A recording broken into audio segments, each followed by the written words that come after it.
오늘은 대전과 충남이 혁신도시로 지정된 지 꼭 1년이 되는 날입니다. 당시 지역의 수건이 해결되면서 지역 발전에 대한 기대가 그 어느 때보다 높았는데요. 그 뒤 1년이 훌쩍 지났지만 2차 공공기관 지방이전 로드맵, 이른바 혁신도시 시즌2는 여전히 하세월입니다. 정말 이러다가 무늬만 혁신도시가 되는 건 아닌지 오늘 KBS 생생토론에서는 혁신도시 시즌2를 속도감 있게 추진하려면 무엇이 가장 필요한지 이야기 나눠보겠습니다.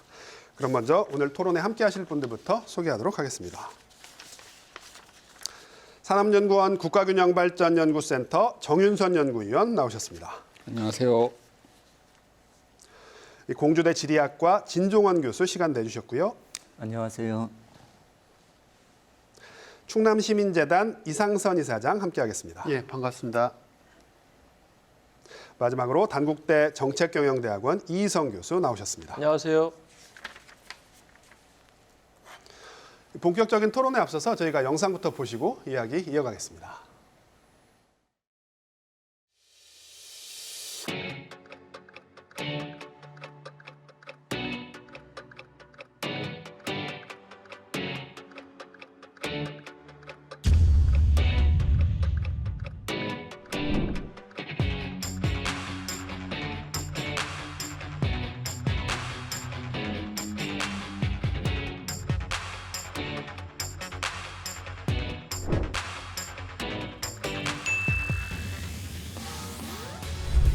후보가 내놓은 전국 혁신도시 활성화 대책입니다.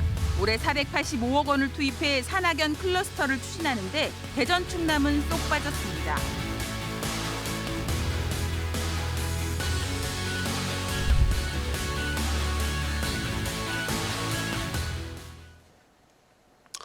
정부가 처음 혁신도시를 지정한 건 지난 2005년이고요. 그 당시에 전국 10개 도시가 혁신도시로 지정이 됐죠. 그 뒤 15년 만에 대전과 충남이 혁신도시로 추가 지정이 됐습니다. 지역민들, 정치권 다 같이 노력한 결과라고 그때 엄청나게 자축을 했습니다. 정 박사님 1년의 과정들 쭉 지켜보셨는데 그땐 정말 기대감이 컸거든요. 예, 근데 어떻게 보셨어요? 우리나라는 저출산 고령화, 수도권 네네. 집중이 심한 나라입니다. 그래서 우리나라가 수도권과 비수도권 간의 균형 발전 정책을 굉장히 강력하게 시행하고 있고요. 네. 그중에 대표적인 정책이 혁신도시 육성 정책입니다. 그간 대전과 충남은 혁신도시가 없어서 네네. 이런 강력한 국가 균형 발전 정책으로 소외가 되어 있었는데요.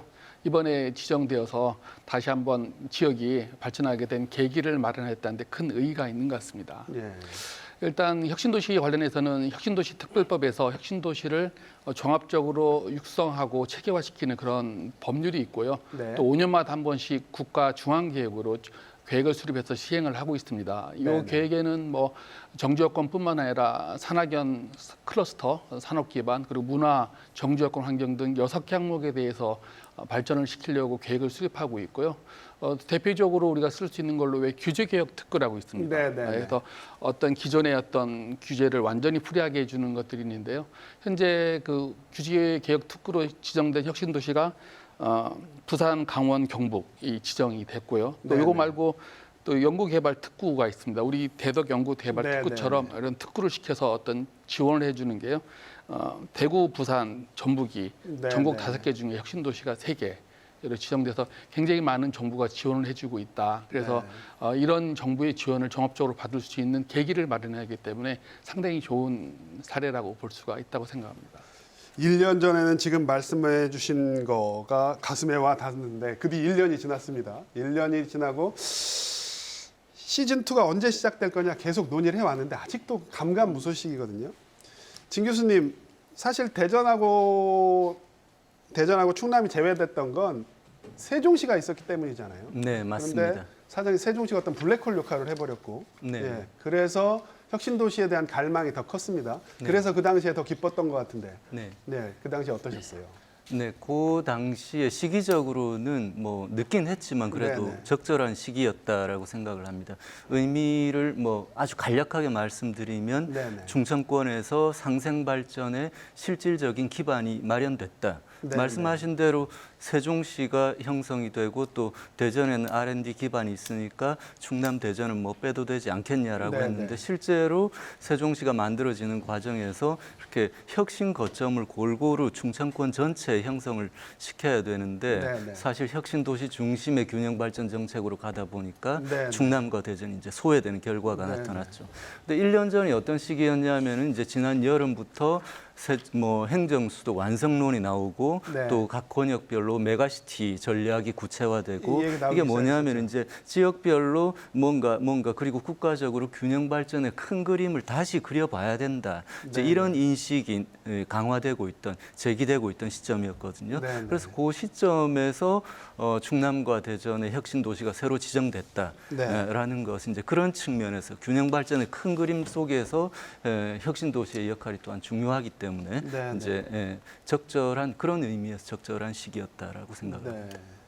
지금 뭐 당시 지정 의미에 대해서 두 분이 간략하게 말씀을 해주셨는데 이사님 그때 뭐 참 뭐 물론 정치권이 뭐 주된 역할을 했습니다만 충남 지역 또 대전 지역 시민 사회들도 큰 서포트 역할을 많이 했습니다. 예, 저도 그 유치 범도민 추진위원회 대표를 맡고 그러셨죠. 있어서 예, 예. 현장에 가장 앞장섰던 경험이 있는데 1년 전에 생생합니다. 당시 이제 온갖 우여곡절 끝에 그 국가균형발전 특별법 그 관철까지 하고 그리고 네, 국가균형위원회에서 대전 충남 혁신도시 지정 결정까지 보면서 네, 네. 아까 그 화면 자료에서 보듯이 또 기자회견까지 하면서 네, 네, 네. 금방 뭐가 예, 예. 찾아올 될 것 것이라는 같았어요. 그런 예, 예. 걸기대가 있었는데 지금 1년을 이렇게 허송세월하고 어찌 보면 이게 희망 고문으로 지샌 1년이었다. 저는 예, 그렇게 생각해 봅니다. 예, 예. 저 당초에 이제 그 대전, 충남, 뭐 그 충북은 그 충청권 내에 행정도시가 건설이 되기 때문에 혁신도시 지정 대상에서 배제됐었습니다. 그렇죠. 그럼에도 불구하고 충북은 열심히 해서 부용면 8개리를 네, 네. 그 포함시키고 그런 대가로 그 진천음성 그 혁신도시를 지정을 지정받았는데 받았죠. 예, 예. 가장 그 행정도시의 건설에 기여를 한 충남, 대전, 특히 충남은 예컨대 연기군을 통째로 그리고 네, 네. 그 공주 3개면에 21개리를 구역에 포함시키는 양보했죠. 그런 예. 기여를 하고도 사실은 그 지난 시기를 돌이켜 보면은 오히려 훨씬 더 역차별을 받았던 네, 그 뭔가 좀 비정상적인 그런 결과를 가져왔거든요. 이제 뒤늦게 이제 이런 상황에 대해서 자각한 충남 도민들이 앞장을 네, 서서 그 200만의 절반이 되는 100만 이상의 그 서명을 받아서 예. 저도 이제 직접 청와대도 가고 예. 국가균형위도 가고 국회도 각 정당 방문을 해서 그 당시에는 이런 그 비정상이 정상화될 거라는 그런 기대감 그리고 기존의 그 균형 발전의 취지나 공정성에 부합하는 그런 그 뭔가 좀 대의 명분이 분명한 운동이다 그렇게 생각해서 네, 네. 앞장을 서서 기대를 했는데 정작 1년 아까도 말씀드렸듯이 희망 고문을 당한 네, 네. 그런 결과밖에 없어서 굉장히 네. 좀 씁쓸하다 네. 그런 생각을 해봅니다. 네. 사실 대전 충남이 혁신도시로 지정이 되려면 다른 지역 국회의원들이 동의를 해줘야 되는데 네. 그때 분위기는 아니 너희들 세종시가 있는데 혁신도시까지 가져가야 해? 예. 동의를 못하는 분위기였다가 이제 대전과 충남이 받은 역차별을 적극적으로 어필을 했죠. 대전은 인구가 계속 줄고 뭐 충남도 마찬가지고요. 특히 세종시가 어떤 지역 발전에 동력 역할을 하는 게 아니라 어떤 블랙홀 역할을 하는 경우도 많았었는데요. 그래서 혁신도시가 더 간절했습니다. 교수님 그때 뭐 같이 이제 지켜보셨잖아요, 상황을. 예. 네, 앞서 그 혁신도시 지정에 대한 의미와 또 뭐 아쉬움까지도 이렇게 말씀을 해주셨는데 2004년에 이제 그 노무현 대통령이 국가균형발전 선언과 함께 이제 다음해인 2005년부터 혁신도시 사업이 정말 주요 사업으로 추진이 됐는데 그러면서 이제 정권이 두 번 바뀌는 과정에서 이게 지속적으로 추진이 안 되다 보니까 네, 그리고 네. 이제 문재인 정부 들어서 다시 이제 혁신도시 시즌 2 네, 네. 이렇게 하면서 공약으로 이제 지정 추진을 하겠다. 그리고 이제 그 부분에서 대전과 충남이 앞서 말씀하신 대로 이제 추가 지정으로 이렇게 돼서 네네. 무엇보다도 이제 수도권의 공공기관을 이제 저희 지역에서도 유치할 수 있는 자격을 갖췄다라는 게 가장 큰 의미고요. 네네. 그리고 그에 대한 부분들은 아직 지금 말씀대로 지정은 1년 전에 됐는데 가시적인 성과는 전혀 없기 때문에 오늘 또 토론을 통해서 그러한 부분들이 좀 이야기가 나눠져야 되지 않을까 그런 생각이 듭니다. 네. 저희가 1년 전 상황을 좀 짚어봤고 이제 그 부분 좀 얘기해 보겠습니다. 아까 뭐 이사님께서 희망 고문을 했다라고 말씀하셨는데 당했다. 희망 고문을 당했다. 예. 이 왜 이렇게 시즌 2 후속 조치 왜 이렇게 안 이루어지는 걸까요? 이 부분도 좀 얘기를 좀 다 같이 들어보죠. 정 박사님부터 좀 왜 이게 좀 늦어진다고 보십니까? 일단 이게 2차인데요. 네네. 제가 1차 공공기관 이전할 때 다들 기억하시겠지만 이전 기관들은 지방 이전을 상당히 싫어합니다. 네네. 그리고 가더라도 규모를 줄여서 가고 싶어 하고요. 네. 또 가더라도 수도권에서 가까운 지역, 뭐 그때 1차 때는 원주가 가장 인기 있었습니다. 네네네. 그래서 안 가려 하는 여론이 굉장히 폭넓게 형성돼 있는 데다가 또 현재 1차 이전 기관들조차 정지 요건이 열악해서 너무 어렵다. 네네. 그리고 생활하기가 너무 불편하다라는 그 만족도가 굉장히 낮기 때문에 네네. 정부 입장에서는 이걸 추가로 이전하는 것에 대해서는 정치적 부담이 클 수밖에 없는 상황입니다. 그리고 또 이제 또 이걸 또 시도 입장에서 보면은 네네. 시도는 아무래도 시도지사나 기초단체장은 좀 더 큰 기관 또 이름 있는 기관을 끌어당겨 오길 원하거든요. 네네. 근데 그렇지 못했을 경우에는 또 불만이 커질 수가 있습니다. 그렇죠. 그래서 이전 공공기관뿐만 아니라 이전 대상적인 13개 비수도권 시도에서도 그 결과에 대해서 갈등이 커질 확률이 높기 때문에 아무래도 정치권에서는 이게 큰 정치적인 결단이 있지 않으면 시행하기가 네네. 어려운 상황인 건 명백한 것 같습니다. 네. 뭐 그럼에도 불구하고 혁신도시가 지방 균형 발전을 선도할 수 있는 선도 사업이라는 건 분명하잖아요, 교수님. 네. 예. 어떻게 보십니까? 네, 저는 예를 들어서 이제 2005년에 시작이 됐으니까 지금 무려 이제 15년 지나서 17년째입니다. 네. 그래서 혁신도시가 처음 만들어지고 공공기관 1차 이전이 진행되고 했던 시점하고 지금하고는 환경이 매우 다르다라는 네네네. 것이고 정부의 관점에서는 조금 다른 플랜을 가지고 있어야 되는 거죠. 마스터 플랜이 있어야 진행이 될 텐데 네네. 예를 들면 이제 1차 공공기관 이전 혁신도시 출범 초기에 중요한 균형 발전의 핵심적인 뭐 방향이라 그럴까 이런 것은 수도권이 너무 많이 가지고 있으니까 네, 수도권이 가지고 있는 혁신 자원을 좀 나누어 주자. 네, 그것도 네. 공평하게 형평성 있게 그게 핵심이었습니다. 네. 근데 실제로 이제 지금은 많은 사람들이 인식하기를 그런 식으로 하향식으로 자원 배분형으로만 가는 것은 이제 적절하지 않다고 생각을 하는 거죠. 그래서 지역의 요구를 수렴해서 상향식으로 내지는 상호작용하면서 네. 그런 뭐 혁신 도시를 하든지 더 큰 균형 발전 정책을 하든지 그걸 이제 분권형 균형 발전이라고 크게 요즘 많이들 네. 이야기하는데 그럼 혁신 도시 정책도 거기에 맞게 이제 조금 변화된 마스터 플랜이 나와야 되는데 그게 사실 명확하지 않았던 것이죠. 네. 그래서 정부가 끌고 나가야 되는 부분이 있었는데 그 부분이 이제 큰 그림이 조금 부재했다라는 측면이 들고 그 논의가 작년 여름부터 비로소 이제 좀 시작되고 있는 것이 아닌가 네. 싶습니다. 플러스 알파를 논의하다 보니 좀 늦어진 게 아니냐라고 말씀을 해주셨는데요. 이 부분은 뭐 두 분께서 좀 적극적으로 말씀을 해주셔야 될 거예요. 이 교수님 먼저. 제가 좀. 먼저 해볼까요? 예. 그 정책적 문제도 물론 있습니다. 그 네네. 이전 기관들의 구성원들의 반발도 있는 것도 사실이고 그러나 이제 저는 그것보다는 지금 시기적으로 너무 네네. 정무적 판단을 하기 때문에 그런 것이 아닌가. 청와대나 여당이 네네. 특히 정부를 포함한 왜 그러냐면은 이게 150개 그 기관을 결국은 나눠줘야 되거든요. 나눠 먹기인데 이 부분은 이제 굉장히 그 표와 관계가 있고 특히나 네네. 이제 대선과 내년도 지방선거까지 연계돼 가지고 네네. 나눠주고 욕 먹으면 안 되잖아요. 예, 나눠주면서도 유리한 구도로 정치적으로 유리한 구도로 뭔가 만들어 보려고 하니까 네네. 셈법이 복잡해지는 것이 아닌가. 네. 그리고 정책은 정책 전문가가 해야 되는데 네네. 이 부분들을 정책이 아닌 정무적 판단이 우선하다 보니까 네네. 이렇게 지지부진해지는 게 아닌가라는 생각이 듭니다. 네. 이 부분은 우리 정 박사님께 잠깐만 정리하고 이사님께 네. 여쭤보겠습니다. 일단 이전 대상 공공기관이 뭐 수도권에 있는 공공기관이 한 400개 정도 되는데 그 중에 직원이 100명 이상인 기관 150개. 한 150개 정도가 이전 대상인 거죠. 그게 예. 전국의 대전, 충남을 포함해서 12개 혁신도시로 내려가면 혁신도시 한 곳당 뭐 12개, 13개 정도의 기관이 지금 그게 시즌2의 로드맵인 거잖아요. 네, 네. 예, 예. 그 부분 좀 설명을 해주신다면.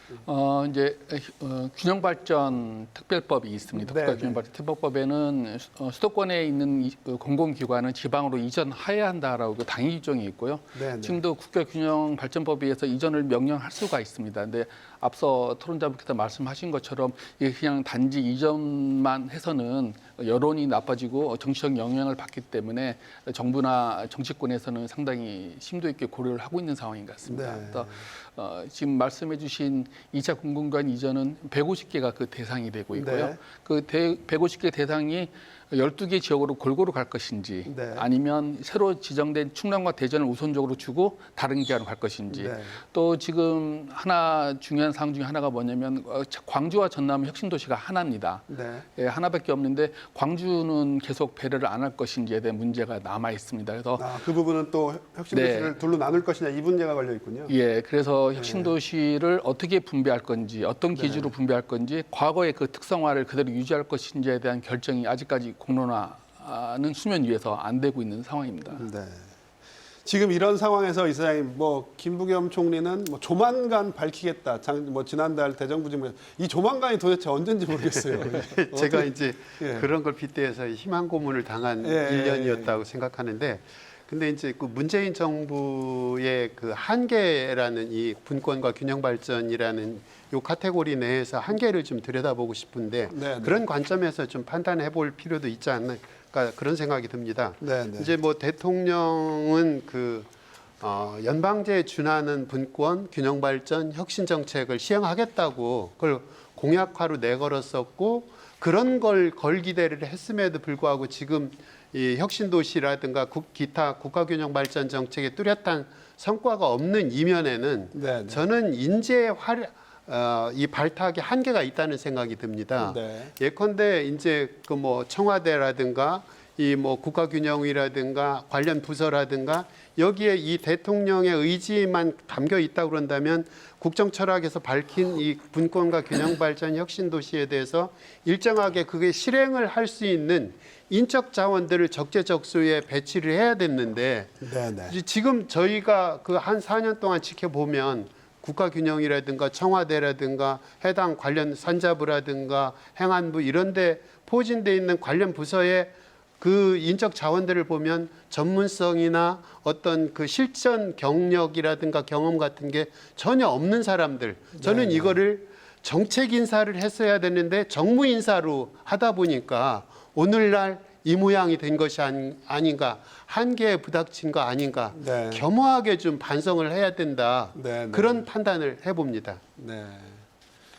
이 교수님 아까 해주신 말씀이랑 뭐 맥락이 좀 다 있는 것 같습니다. 네, 뭐 그리고 교수님 지금 그러면은 뭐 한 가지 추가적으로 여쭤보면 대선 전까지는 어렵다고 보세요? 어떻게 보세요? 이 부분은 다 여쭤볼게요. 다른 분들께 뭐 여쭤볼게요. 굉장히 어려운 질문인데요. 5개월밖에 남지 않았어요. 이제 그렇죠. 이게 물리적 시간이 너무 좀 촉박하고 네, 네, 또 이게 굉장히 여론이 되게 중요합니다. 네, 네.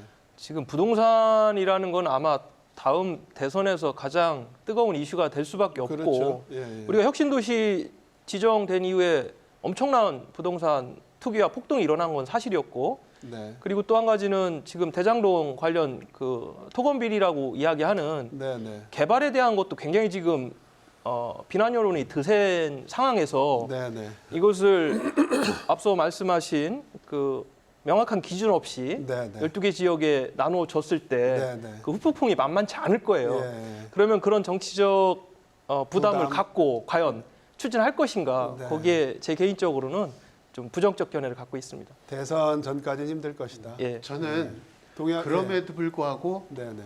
이 정부의 어떤 그 책무가 있다는 생각을 듭니다. 왜냐하면 네, 네. 대통령까지 그 연방제라는 표현까지 쓰면서 네, 거기에 준하는 분권과 균형 발전, 혁신도시 정책을 펼치겠노라고 공약을 했다 그런다면 비록 앞으로 5개월밖에 안 남은 임기이기는 하지만 네, 네. 그리고 우리가 지난 시기 참여정부 그 다음에 등장한 이명박 정부 들어서는 사실은 균형이라는 말 자체 공식 용어에서 배제됐었습니다. 네, 네. 균형 자체를 그 개념 자체를 색깔론으로 바라보는 그런 정권적 한계가 있었거든요. 그렇다고 그런다면 이후 이 문재인 정부 이후에 등장할 어떤 정부가 등장하더라도 네, 네. 적어도 균형 발전, 혁신 도시 이런 정책이 그 불가역적으로 갈 수 있는 어떤 디딤돌 하나 정도는 놔야 될 역사적 책무, 정권적 책무가 있지 않겠는가. 네, 네. 그런 차원에서 문재인 정부한테 이 부분을 책임 회피하고 정치적 어떤 부담으로 머뭇거릴 것이 아니라 더 이상 머무를 것이 아니라 다음 어떤 정부가 들어와도 이 혁신도시 정책만큼은 이 지금까지 진행되어 왔던 그 상태에서 계속 더 진전해야 되는 그런 로드맵을 설정하고 네, 네. 그 법제화 필요하면 법제화하고 국민 여론한테 네, 좀 네. 동의를 구하는 네. 그런 성의를 보여줬으면 좋겠다. 네. 그런 생각을 해봅니다. 불가역적인 조치. 예. 이게 사실 좀 정치적인 분석이라서 박사님이나 교수님께 여쭤보기 조금 애매하긴 합니다만 사실 이 혁신도시 대전 충남 혁신도시 지역이 문재인 정부 대선 공약이었거든요. 예. 예. 박사님 어떻게 대선 전에 될까요? 그러니까 지난 9월 28일인가요? 예. 총리이신 김부겸 총리께서 경남 지역 방송과 인터뷰에서 네네. 10월이죠. 그러니까 다음 달 10월에 대통령과 지방 그 시도지사 간의 협의회가 있습니다. 네, 중앙 지방 협의회에서 이 문제를 공식적으로 올리시고 의제로 그리고 토론하겠다라고 발표를 하신 바가 있습니다. 네네. 그래서 일단은 총리가 이제 공개적인 방송에서 이런 주장을 했다는 얘기는 정부도 분명히 준비를 하고 있다는 얘기고요. 네네. 이게 공개적으로 나올 거라고 저는 기대를 하고 있습니다. 네네. 그리고 중요한 것은 혁신도시 2차 공공기관 이전이 이 정부에서 이루어지지 않더라도 네네. 정부가 바뀌더라도 이전을 언제까지 약속한다라고 가이드라인을 제시하거나 천명을 해주면 네네. 그게 구속력이 있기 때문에 네네. 그것도 효과 있는 혁신도시 시즌2 정책의 집행이라고 생각하고 있습니다. 네. 정부가 뭐 지정까지는 어렵더라도 가이드라인 정도는 구속력 있는 가이드라인은 주지 않겠느냐. 네. 문재인 정부가 원죄를 잊지 않았을 것이다. 네. 라는 전망을 내놓으셨고요. 예. 신 교수님. 네. 동의하십니까? 사실 뭐 앞에서 많이들 네. 말씀해 주셨고 정 박사님 의견에 저도 동의를 하는데 아, 그렇습니까? 물리적으로 시간이 지금 너무 짧기 때문에 네, 네. 실행 단계까지 나아가는 것은 사실상 어렵지 않겠는가라고 했을 때 과연 정부는 이 시점에서 어떻게 해야 되는가 제 개인적인 관점은 그래도 혁신도시 전략을 디자인은 해야 된다. 기획을 네, 네. 해야 된다. 안을 만들어야 된다고 봅니다. 네. 그래서 정부 내에서도 뭐 부처나 위원회에서도 총리실에서 여러 가지 의견이 있는 것으로 알고 있는데 그렇게 조금 적극적으로 뭐 생각하는 의견도 있고 조금 보수적인 의견도 있지만은 만약에 이것을 5개월 남았으니까 전혀 하지 않고 다음 정부로 넘긴다고 했을 때 다음 정부에서 또 바로 시작될 수 있느냐 그게 아니거든요. 그럼 실질적으로 굉장히 많은 시간이 허비될 가능성이 있습니다. 네, 네. 그리고 이 과제는 뭐 여야를 뭐 초월해서 특히 지역의 입장에서는 당연하게 진행될 것을 이제 요구를 해야 되는 것이기 때문에 네, 어쨌거나 정부에서는 안을 만드는 것이 필요하지 않겠는가. 그것을 이제 뭐 여러 가지 리스크를 고려하면서 최대한 구체적으로 아주 최종적인 안이 아니더라도 네, 네, 네. 방향을 제시하는 것이 저는 필요하지 않을까 여기서 생각합니다. 예. 오늘 주제가 대전 충남 혁신도시 지정 1년에 따른 오늘 토론회이지 않습니까? 네, 네, 네. 그런 차원에서 보면 대전 충남 특히 이제 충남 차원에서 보면 네. 시즌 2 혁신도시 2단계 혁신도시 이전에 최소 수준의 지난 1단계에서는 배제됐었으니까 네, 네. 1.5단계에 대한 선제적인 그런 배려, 정치적 배려, 정책적 배려가 정말 필요하고 네, 이것을 당연히 대전 충남 주민들은 요구할 권리가 있다는 생각이 듭니다. 네, 네. 그래서 최소한 그 전체적으로 시즌 2로 진입은 못한다 하더라도 시즌 1.5, 네, 1.5 네. 단계의 그 혁신도시 재배정에 대한 이 문제에 대해서는 뭔가 좀 네, 해법이라도 이 갈증나는 이 시기에 내놔야 되지 않는가. 그걸 물꼬를 터서 2단계로 네, 네. 자연스럽게 에스컬레이팅을 할 수 있는 네, 그런 네. 정치 국면을 좀 형성을 했으면 좋겠다. 그런 네. 생각을 해봅니다. 사실 뭐 충청권 내에서는 어떤 지금 말씀해 주신 부분에 대한 컨센서스가 있을 수 있는데 예. 사실 다른 시도에서 보면 그게 쉽지는 않은 문제거든요. 제가 예. 그 말씀을 좀 드리려고 하는데 국가 예. 균형 발전의 최고의 수혜 지역은 충청권이다라고 이야기하는 게 네네. 전남에 가면 그런 여론이 비등하고 경북도 마찬가지입니다. 그렇죠. 수도권과 가장 인접하고 네네. 가장 많은 혜택을 받다. 네네. 또 너네들은 아직까지도 세종시가 있지 않냐라는 이야기를 많이 하고 그럼에도 불구하고 시즌2에서 대전 충남이 혁신도시 지정이 됐는데 그거에 대한 그 뭐라고 해야 되나요? 좀 더 많은 것들을 얻어가겠다라는 명분이 좀 부족하다라는 이야기를 많이 하고 네네. 지정에서 일정 부분을 가져가는 것만으로도 네네. 큰 혜택을 준다라는 인식들이 있거든요. 그러니까 이게 네네. 국가 균형 발전이라는 것은 국토의 전체적인 내용들을 봐야 되는 것이고 또 다른 지역까지도 고려를 해야 되는 것이어서 네네. 그래서 앞서 제가 말씀드린 대로 이게 굉장히 좀 정무적 영향을 받을 수밖에 없는 정책이기 때문에 네네. 그런 것들을 그러면 지금 앞서 말씀하신 이 사장님 의견대로 네네. 대전이나 충청권의 정치적 이 사안에 대한 결집도가 과연 어떠냐라고 또 들여다보면 네. 여기서부터 또 다른 문제예요. 왜냐하면 국회의장도 국회 부의장 두 분도 다 충청권 네네. 기대를 많이 했어요. 이 지정될 때부터 정치적 영향이 어느 때보다 좋다. 그러나 그런 것들이 지금 성과로 이어지고 있지 않기 때문에 더 좀 우려가 크다라고 생각이 듭니다. 근데 제 주위에서도 이건 뭐 약간 이사장님 의견에 약간 동조하는 의견일 수도 있는데 제 주위에서도 보면 세종시가 왔지만 과연 우리 삶이 뭐가 달라졌나? 나와 내 삶에 뭐 어떤 영향이 좋은 이점을 줬나? 오히려 뭔가 블랙홀 역할만 하고 예. 뭐 달라진 게 모르겠다. 그래서 그러니까 이 역차별이라고 저희는 얘기를 하지만 예, 이런 부분을 저희가 이제 좀 더 다른 시도라든가 여론을 만들어 나가야 된다. 이렇게 말씀하시는 분들도 계시거든요. 예. 이사님 어떻게 보세요? 예. 저도 그런 부분에 대해서 동의를 하고 이제 네. 여기서 또 이제 간과해서는 안 되는 부분이 그 행정중심 복합도시 특별법에 보면 행정중심 복합도시 광역도시 계획이라는 것이 있습니다. 네네네. 그러면 그 세종시 연접한 지역과의 어떤 뭔가 좀 상생발전 계획을 법정 계획으로 설정을 해놨었는데 그 동안에 보면 거의 잊혀진 계획 조문이었었는데 네네. 이 부분에 대해서 저희 시민사회에서는 계속 강조를 했었고 그래서 그 세종시 광역도시 계획의 그 범주가 그동안엔 세종시 연접한 몇 개 지자체만 관련이 돼 있었는데 네네. 충청권 전체 충남에서 3개 시군, 충북에서 3개 시군만 배제된 채 이 범주가 굉장히 커졌어요. 네네. 그리고 거기 가용 예산을 기존의 그 8조 5천억 그 세종시 건설 그것이 네네네. 현재 가격으로 따지면은 상당히 많은 부분 가용할 수 있는 재원 확보가 가능하거든요.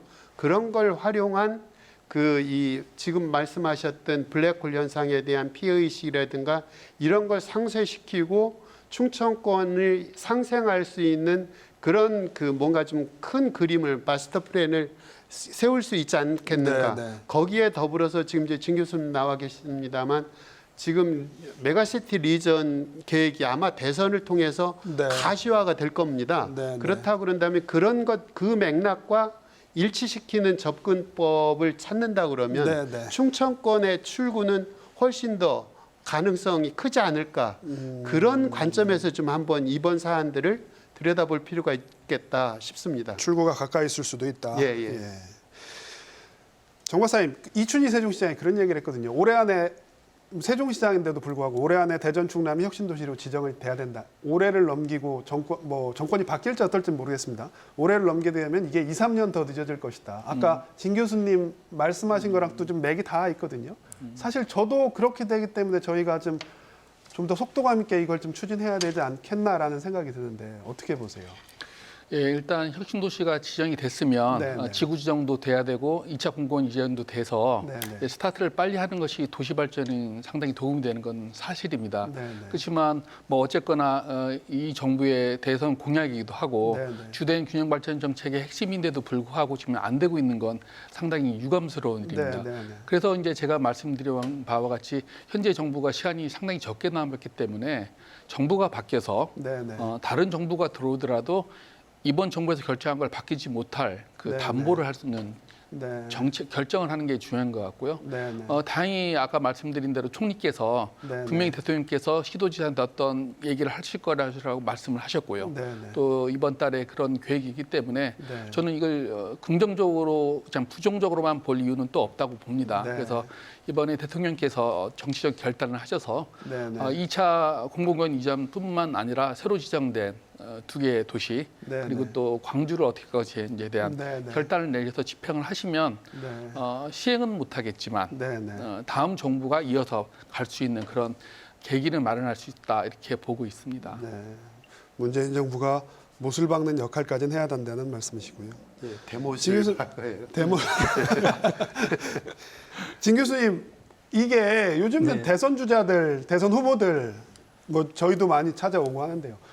충청권만 방문하면 하나같이 하는 얘기가 메가시티거든요. 네네. 예, 충청권 메가시티, 뭐 부울경 네. 메가시티도 있긴 합니다만 네. 메가시티와 또 혁신도시가 어떻게 보면 맞닿아 있잖아요. 네네네. 그래서 이제 그 사실은 그 이게 이제 기존의 균형 발전 정책이라고 했는데 그 중에 핵심이 이제 혁신 도시예요. 쉽게 말씀드려서 국토부 입장에서는 예를 들면은 혁신 도시 중심으로 계속 혁신 자원을 내려 보내는 거예요. 하던 대로 네, 네. 하는 게 그 안정적이고 뭐 쉽게 방향을 너무 크게 바꾸는 거에 대해서는 부정적이니까. 근데 메가시티라고 하는 것은 조금 다른 방향인 거죠. 네. 충청권 내에서 여러 개의 혁신 거점을 만들고 그 혁신 거점들을 각각 산업의 기초에서 특화시키고 특화된 여러 개의 거점들을 잘 연결시키는 것. 네. 그게 이제 그래서 제일 1단계로 그 광역철도망 충청권 네. 그 사업에 집중을 하지 않았습니까? 그래서 기존의 노선대로 하면은 지금 현재 혁신 도시에 또 충청권 같은 경우에도 새롭게 지정된 혁신 도시에 공공기관 이전을 집중적으로 투입하면 되는 거죠. 네. 그렇지만은 이제 메가시티 충청권 메가시티적인 관점에서 보면은 혁신 도시뿐만 아니라 네, 네. 다른 대도시가 될 수도 있고 다른 혁신적인 거점에도 지역 특성에 맞는 네, 어떤 네. 역할을 부여하고 거기에 맞도록 공공기관을 이전하는 것이 필요하다. 그래서 네. 기존의 이제 전략하고는 약간 수정이 필요한 그렇지만 어쨌거나 혁신도시 정책하고 네. 메가시티 전략을 결합시켜서 가야 된다. 그것이 네. 지역의 관점에서는 제일 중요하다라고 말씀드릴 수 있겠습니다. 이 부분 뭐 정 박사님 좀 덧붙여서 메가시티와 혁신도시가 결합됐을 때 시너지를 낼 때 훨씬 더 정책 목표 균형 발전에 훨씬 더 저희가 빨리 다가갈 수 있는 거 아닙니까? 네, 뭐 당연히 그럴 것 같습니다. 일단 메가시티는 혁신도시 달리 이제 지역 스스로가 서로 연대해서 협력 사업을 하는 것으로 볼 수 있고요. 네, 네. 혁신도시는 중앙 정부가 집중적으로 특정 지역에 대해서 지원해 주는 걸 볼 수 네, 있는데요. 네, 네. 그게 다 연계된다면 뭐 정책 효과는 당연히 배가 될 것은 뭐 명백한 거고요. 네, 네. 단지 메가시티 관련해서는 가장 중요한 게 시도 간의 협력과 상생입니다. 이거는 이제 중앙 정부가 어디 묶어서 너희들끼리 메가시티를 해라 뭐 이런 게 아니기 때문에요. 서로 자율적이고 양보하고 협력해야 되는데 현재 우리나라 이제 17개 시도가 이제 거버넌스가 모두 다릅니다. 네, 네. 그래서 이게 뭐 초광역권이든 아니면 과거에 MB 때 했던 5+2 광역경제권이든 지금의 메가시티든 중요한 의사결정을 할 때 서로 이해가 상충될 수가 있습니다. 네, 네. 그래서 그 부분을 어떻게 해결하느냐. 네, 네. 그 결정이 안 되고 갈등이 있을 때 그 문제를 어떤 거버넌스로 해결할 거냐가 네. 메가시티의 핵심 성공 네. 요인이라고 생각을 하고 있습니다. 네. 이 부분 우리 이사장님이 뭐 늘 겪어오셨던 부분인데, 예. 자, 이 교수님 먼저 말씀하시겠어요? 예. 네, 메가시티가 이제 뭐 CDS라는 말을 요즘 많이 쓰더라고요. 예. 네, CDS 메가시티 관련 그 부울경은 저희 이제 밑에 쪽이고. 네, 네. 근데 이제 이 메가시티를 정부 주도가 아닌 이제 지역 중심으로 지금 의제를 발굴해서 지금 이렇게 좀 띄우고 있는데 네, 네. 메가시티를 하면 그럼 뭐가 좋냐라고 물어봅니다. 예, 메가시티 하면 뭐가 좋습니까? 뭐 일정한 경제 공동체가 구성이 되어서 거점 성장의 어떤 그 중요한 그 어떤 계기를 마련할 수 있다. 뭐 이런 얘기를 하는데 그러면 메가시티 영역에 포함되지 않은 지역들은 더 낙후될 수 있는 게 아닌가. 쉽게 말하면 개발 시대에서 재생 시대로 넘어가고 있는 어떤 이 전체적인 국토 개발에 대한 경영에 대한 패러다임 속에서 아직도 그러면 어떤 일정 부분을 묶어가지고 거점 성장 중심으로 가야 되는 것인가. 네, 네. 이런 부분에 대해서 좀 이견이 있고 그럼 그렇게 거점 도시 중심으로 성장이 됐을 때 그 낙수 효과가 과연 있는가 네. 이런 부분에서도 충분한 그 논의라든가 안들이 없기 때문에 일단은 메가시티에 대한 이야기가 활발하게 진행되지만 구체적인 내용으로 들어갔을 때 어떠한 것이 좋은가라는 거에서는 좀 의견이 분분한 것 같습니다. 네. 이 부분 우리 진 교수님 뭐 네, 답변을 좀 조금 더 해주시겠어요? 네, 추가해서 말씀을 근데 오늘 저희 주제는 혁신도시입니다. 메가시티는 아닙니다. 이거 좀 짧게 좀 부탁드릴게요. 네, 한 말씀만 드리면 그 기존의 접근은 예를 들어서 충청권의 중심은 대전이고 대전의 입장에서 물론 좋겠지만 중요한 기관들 혁신 자원을 다 대전으로 이제 집중시켜서 말씀하신 대로 낙수 효과를 노리는 그게 이제 기존의 거점형 성장 방식이었다면 네, 네. 충청권 내에서도 뭐 예를 들어서 대전과 세종과 청주와 네, 네. 이제 충남의 뭐 천안이라든지 이런 몇 개 거점 대도시의 차별화된 역할을 부여하고 네, 네. 그것을 연계시켜서 그래서 시너지 효과를 만들어서 수도권에 준하는 수도권까지는 가지 않더라도 강력한 권역의 어떤 네, 네. 생태계를 만들어 보자라고 하는 것이죠. 그래서 약간 이제 조금 차별화된 접근이 아닌가 네. 거점 성장하고는 그렇게 생각합니다. 지금 좀 뭐 조건이 다르다고 말씀해 주셨는데 이사님 사실 대전이나 뭐 천안도 말씀해 주셨고 세종이나 이런 부분은 괜찮은데 내포의 경우에는 예. 어떤 성장 동력이랄까요? 이런 게 사실 혁신도시가 지금 가장 비중도 높을 수밖에 없고 가장 획기적인 변화를 이끌 수 있는 수단이기도 하고요. 예, 충남 입장에서 사실 제일 급하지 않을까 싶거든요. 저도 그런 문제의식에 적극적으로 공감하고요. 네. 1989년 대전이 충남하고 분리가 됐습니다. 행정적으로 대전 분리가 직할시가 출범했죠. 예. 그 1989년입니다. 예. 그러면서도 23년 동안 대전에 저는 제 표현대로 하면 경제 산업 논리에 포박이 돼서 23년 동안 대전 시장을 뽑는 대전 시민에 의해서 충남 도정이 수행되는 이 기형적 자치 구조를 아무런 문제 의식도 없이 그냥 받아들였어요. 네. 그런 차원에서 23년 후에 내포라는 허벌판으로 가서 네, 네. 온갖 서름 구박 받으면서 신도청 소재지를 네. 짓는다고 했는데 정부에서도 그렇게 우호적이지 않았고요. 네, 네. 그런 차원에서 적어도 그 2013년부터 이제 이전에서 개청을 했는데 2020년에 최소 인구 목표를 설계상에 10만을 설정했는데 네, 네, 네. 20년에 2만 5천 수준밖에 안 됐고 네, 지금도 네. 3만을 넘지 못하고 있거든요. 내포 신도시 인구가요. 예, 그러면은 사실은 대전 모든 충남의 인프라가 그 에너지가 다 대전 중심으로 가동이 됐고 의사결정권이 거기서 형성됐던 그런 경험을 이어받을 충남의 광역 공동체의 주체가 설정이 돼야 되는데 네, 네. 아직도 저는 그게 공백이라는 상태에서 예, 예. 그걸 결국은 내포 신도시라는 신도청 소재지의 성패 여부하고 충남 광역 공동체의 주체와 주체 의식이 제대로 연착륙을 하느냐하고 저는 굉장히 밀접한 연관성이 있다고 생각이 돼서 거기에 결정적으로 제가 운동 의제를 삼았던 것이 혁신도시를 통해서 네, 네. 그리고 공영방송인 KBS 내포 총국을 해서 저는 두 가지 운동 과제를 예, 설정했던 이유가 정말 그 내포 충남 광역 공동체 중심적 역할을 해야 될 내포가 성공을 해야 충남이 성공하고 네, 대한민국이 그 번영을 하고 뭔가 균형 발전이 이루어지는 네, 것이 네. 아닌가 그런 문제의식을 평소에 가지고 있었습니다. 뭐 충분히 공감할 만한 내용인데요. 여기서 이 부분 저희가 뭐 시간이 얼마 안 남긴 했습니다만 이 부분 좀 짚고 갈게요.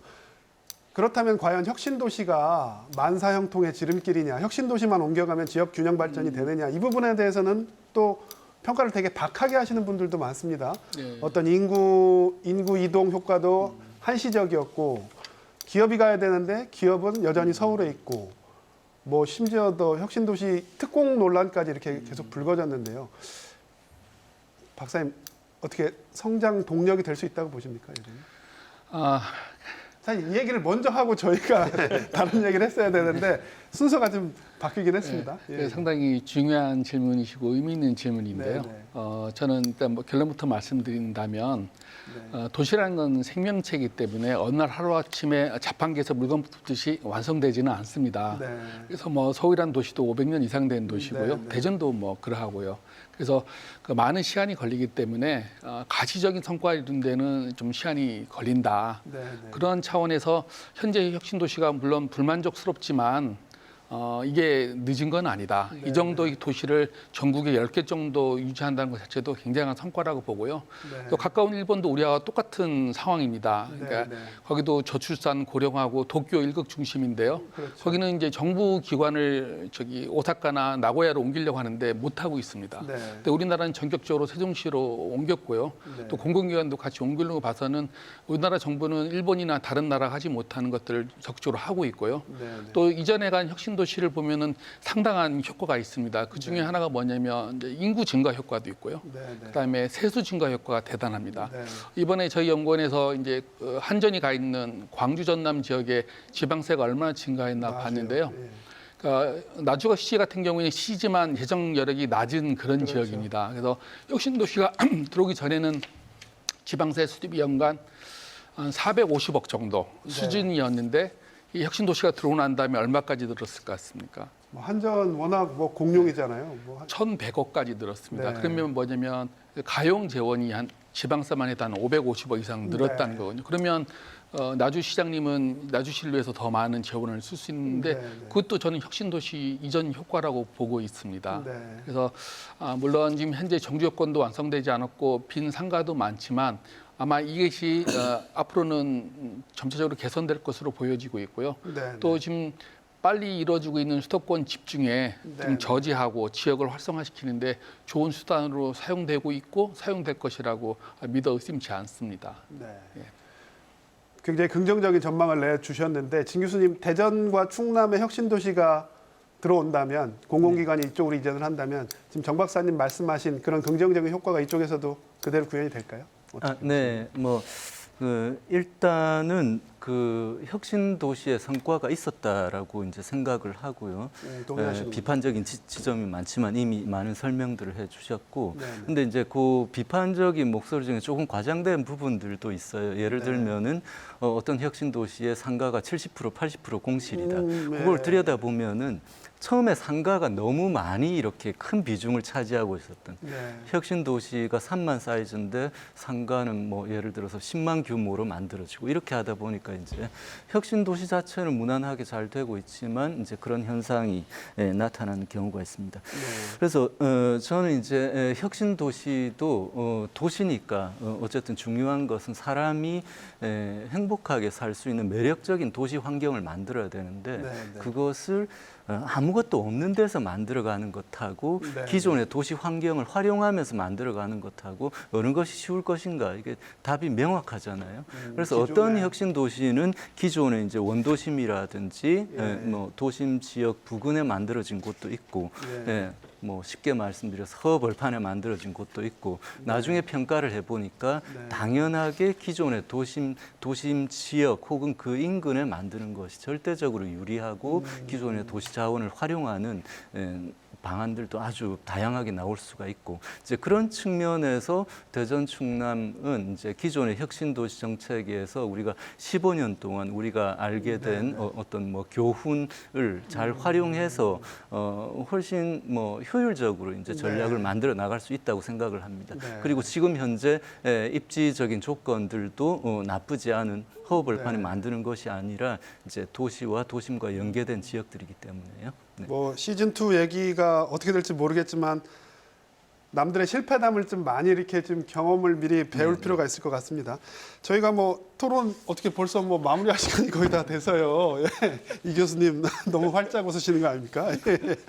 사실 그 부분도 이따가 여쭤볼게요.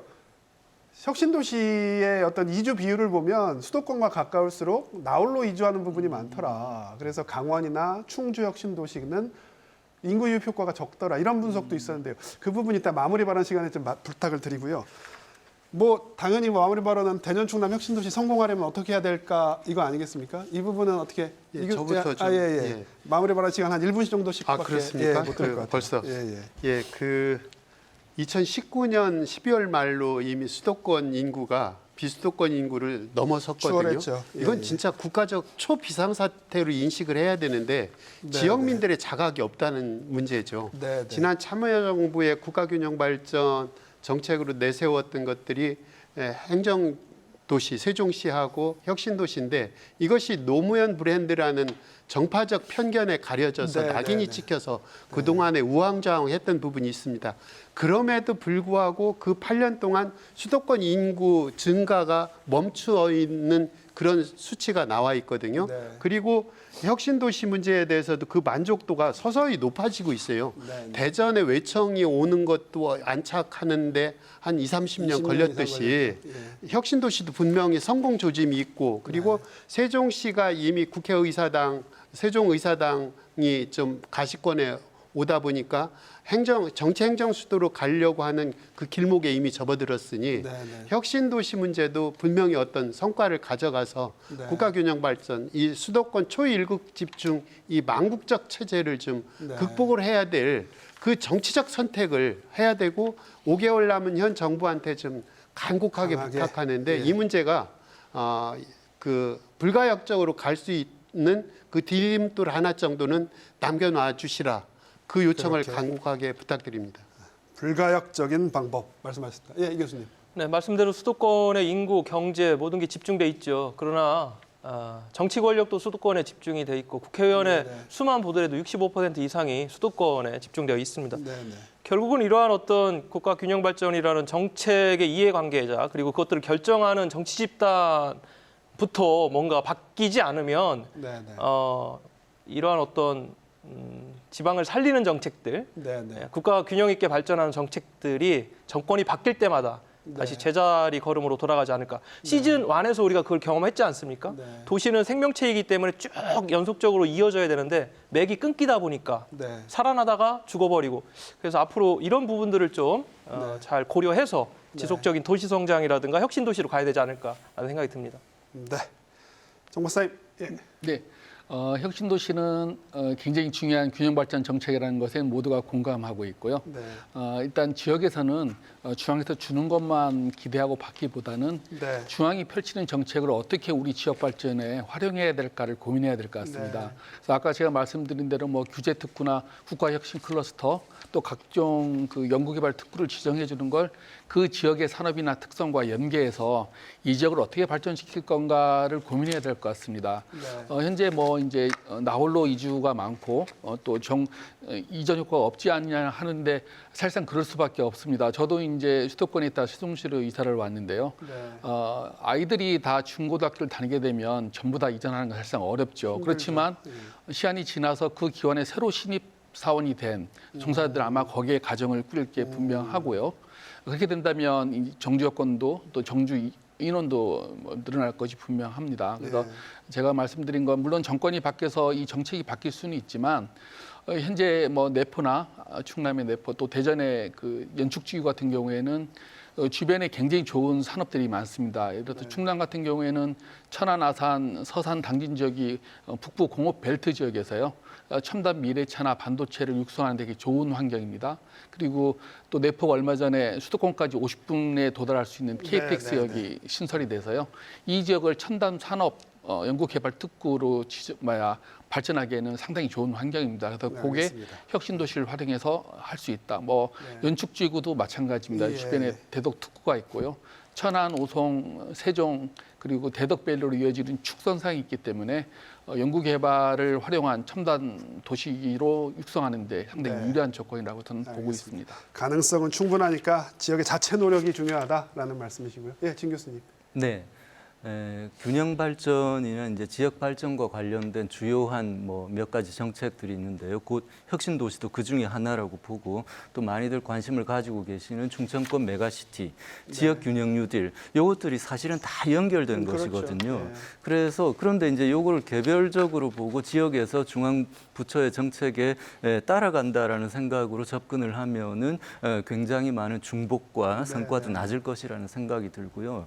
지역의 관점에서 이것들을 이런 주요 과제들을 통합하는 그랜드 디자인 계획이 필요하다라는 생각이 들고 그것은 각 충남, 세종, 대전, 충북 각각이 필요하고 충청권 전체가 공유하는 디자인이 또한 필요하다고 생각을 합니다. 알겠습니다. 그래서 예를 들어서 공공기관 이전에 있어서도 의미 있는 경쟁을 해야 된다. 재살 깎아먹기가 아니라 그렇게 하기 위해서는 아까 잠시 나왔지만은 그런 논의를 할 수 있는 거버넌스에 대한 고민을 해봐야겠다라는 이제 지역의 노력, 지역의 고민이 중요하다라는 말씀이십니다.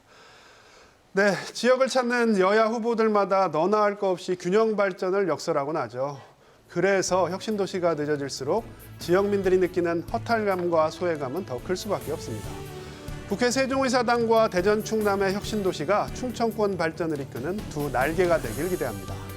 KBS 생생토론 여기서 마칩니다. 시청해주신 여러분 고맙습니다.